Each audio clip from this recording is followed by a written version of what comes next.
Item ಯಾವುದೇ ಇರಲಿ try ಮಾಡಿ ಆಚಿ ಚಿಕನ್ ಮಸಾಲಾ. ಆಚಿ ಚಿಕನ್ ಮಸಾಲಾ. ಏನೋ ಸಹಜವಾಗಿ ಮಂಗಳೂರಿನಲ್ಲಿ ಸಿಕ್ಕಾಪಟ್ಟೆ ಅಂತೂ ಗೊಂದಲ ಇದೆಯಾ ಇಲ್ವಾ ಇದೆಲ್ಲದರ ಬಗ್ಗೆ ಹೆಚ್ಚಿನ ಮಾಹಿತಿಯನ್ನು ನೀಡ್ತಾರೆ ನಮ್ಮ ರಿಪೋರ್ಟರ್ ಆದಿತ್ಯ. ನೇರ ಸಂಪರ್ಕದಲ್ಲಿ ಜಾಯ್ನ್ ಆಗಿದ್ದಾರೆ.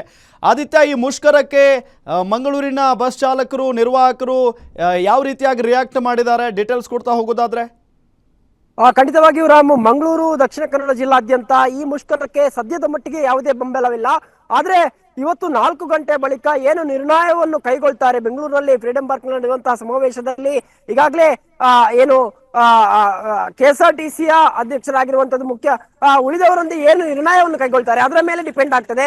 ಸದ್ಯದ ಮಟ್ಟಿಗೆ ಮಂಗಳೂರಿನಲ್ಲಿ ಆಗ್ಲಿ ಅಥವಾ ದಕ್ಷಿಣ ಕನ್ನಡ ಜಿಲ್ಲೆಯಲ್ಲಿ ಆಗ್ಲಿ ಮತ್ತು ದಕ್ಷಿಣ ಕನ್ನಡ ಜಿಲ್ಲೆಯಿಂದ ಹೊರ ರಾಜ್ಯಗಳಿಗೆ ಹೊರ ಜಿಲ್ಲೆಗಳಿಗೆ ಹೋಗುವಂತ ಯಾವುದೇ KSRTC ವಾಹನಗಳಿಗೆ ನಿರ್ಬಂಧವಿಲ್ಲ. ಯಥಾಸ್ಥಿತಿಯಾಗಿ ವಾಹನಗಳು ಸಂಚಾರವೂ ಕೂಡ ಆಗ್ತಾ ಇದೆ. ಆದ್ರೆ ನಿನ್ನೆಯಿಂದಲೇ ಮುಷ್ಕರದ ಮಾತು ಏನು ವರದಿ ಆಗ್ತಿದ್ದಂತೆ ಜನರ ಸಂಚಾರ ಸ್ವಲ್ಪ ಮಟ್ಟಿಗೆ ಕಮ್ಮಿ ಆಗಿದೆ. ಅಂದ್ರೆ ಆ ಕಡೆ ಈ ಕಡೆ ಹೋಗುವವರು ಬಸ್ ನಾಳೆ ಇಲ್ಲಂತೆ ಅಂತ ಹೇಳುವಂತಹ ನಿಟ್ಟಿನಲ್ಲಿ ಸ್ವಲ್ಪ ಮಟ್ಟಿಗೆ ಜನರು ಕೂಡ ವಿರಳವಾಗಿರುವಂತದ್ದು, ಅಂದ್ರೆ ಜನರ ಸಂಖ್ಯೆ ಕಮ್ಮಿ ಆಗಿರುವಂತದ್ದು. ಈ ನಿಟ್ಟಿನಲ್ಲಿ ಬಸ್ ಸಂಚಾರಕ್ಕೆ ಯಾವುದೇ ಒಡಕಾಗ್ಲಿಲ್ಲ. ಆದ್ರೆ ಮುಂದಿನ ದಿನಗಳಲ್ಲಿ ಅಂದ್ರೆ ಈ ಮುಷ್ಕರ ಮುಂದುವರಿಯುತ್ತಾ ಇಲ್ವಾ ಅಂತ ಹೇಳುವಂತದ್ದು ಇನ್ನು ಕೆಲವೇ ಕ್ಷಣಗಳಲ್ಲಿ ಗೊತ್ತಾಗ್ಲಿಕ್ಕಿದೆ. ಆ ಬಳಿಕ ನಾಳೆಯ ಸಂಚಾರ ಹೇಗಿರುತ್ತೆ ಅಂತ ಹೇಳುವಂತದ್ದು ಬಹಳ ಕುತೂಹಲಕ್ಕೆ ಮತ್ತು ನಿರ್ಣಯಕ್ಕೆ ಕಾರಣವಾಗಿರುವಂತದ್ದು. ಆದ್ರೆ ಸದ್ಯದ ಮಟ್ಟಿಗೆ ದಕ್ಷಿಣ ಕನ್ನಡ ಜಿಲ್ಲೆಯಿಂದ ಬೇರೆ ರಾಜ್ಯಗಳಿಗೆ ಮತ್ತು ಬೇರೆ ಜಿಲ್ಲೆಗಳಿಗೆ ಹೋಗುವಂತಹ ಬಸ್ಗೆ ಯಾವುದೇ ತೊಂದರೆಗಳಿಲ್ಲ, ಎಲ್ಲ ಸುಗಮವಾಗಿ ಸಂಚರಿಸ್ತಾ ಇದೆ. ರಾಮ್.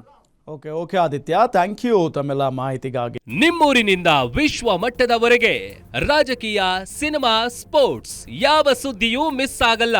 ಬರೀ ಸುದ್ದಿಯಷ್ಟೇ ಅಲ್ಲ, ಜೊತೆಯಲ್ಲೇ ಇರುತ್ತೆ ವಿಶ್ಲೇಷಣೆ. ಗ್ಯಾರಂಟಿ ನ್ಯೂಸ್ ನ ಸಬ್ಸ್ಕ್ರೈಬ್ ಮಾಡಿ, ಫಾಲೋ ಮಾಡಿ, ಕ್ಷಣ ಕ್ಷಣದ ಅಪ್ಡೇಟ್ಸ್ ಪಡೆಯಿರಿ.